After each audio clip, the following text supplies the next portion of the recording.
ও মিরপুর ১০ স্টেশনে হামলা ও ভাঙচুরে জড়িত অভিযোগে ৪ জনকে গ্রেফতার করেছে পুলিশ। পুলিশের দাবি, গ্রেফতারকৃতরা সবাই ছাত্রদলের রাজনীতির সঙ্গে যুক্ত। পূর্ব পরিকল্পনা অনুযায়ী কোটা আন্দোলনে ভর করে নাশকতা চালায় তারা আমাদের কাছে সবকিছু স্বীকার করেছে।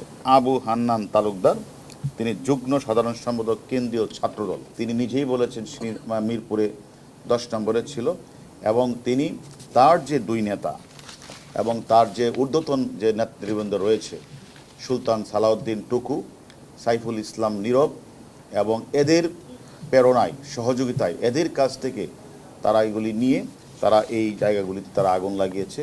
এছাড়া আন্দোলনকে ভিন্ন খাতে নিতে গ্রেফতারকৃতরা বিভ্রান্তি ও গুজব ছড়িয়েছেন বলে দাবি পুলিশের। গুজবকে আপনারা বিশ্বাস করবেন। তোহা খান তামিম, সময় সংবাদ, ঢাকা।